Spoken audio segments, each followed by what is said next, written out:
আসসালামু আলাইকুম brothers agro লিমিটেডের নতুন একটি ভিডিওতে আপনাদেরকে স্বাগতম। দর্শক, আজকে আমি আপনাদেরকে দেখাবো পুকুরে ভাসমান ঘর তৈরির কার্যক্রমের দ্বিতীয় ধাপ সম্পর্কে। দেখতে পাচ্ছেন আমাদের এই ড্রামগুলোর মাধ্যমে আমরা ঘরটাকে ভাসিয়ে রাখবো। এই জন্য আমরা ড্রামটির সাথে পর্যায়ক্রমে বাঁশগুলোকে সুন্দরভাবে আগে নাট বল্ট দিয়ে টাইট দিয়ে পরে আমরা এই ড্রামগুলোকে রশির মাধ্যমে বেঁধে দিয়েছি এই বাঁশগুলোর সাথে। দেখতে পাচ্ছেন আপনারা উক্ত ভিডিওতে আমরা এই বাঁশগুলোকে বাঁধার পরে তারপরে আমরা এই ফুল সেটিংটাকে একসাথে ধরে পুকুরে নামাইতেছি। দেখতে পাচ্ছেন আপনারা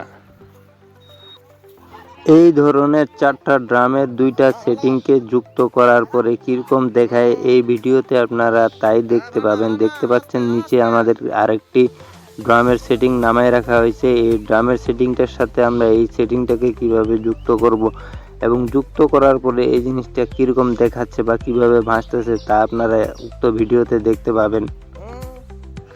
এই ধরনের এগ্রিকালচার রিলেটেড আরও ভিডিও পেতে ব্রাদার্স এগ্রো লিমিটেডের চ্যানেল ও পেজের সাথে যুক্ত থাকবেন। দেখতে পাচ্ছেন দর্শক আপনারা এই 2টা সেটিং যুক্ত করার পরে কী ধরনের ভাবে বা কী সিস্টেমে জিনিসটা ভাইসা রয়েছে আপনারা দেখতে পাচ্ছেন।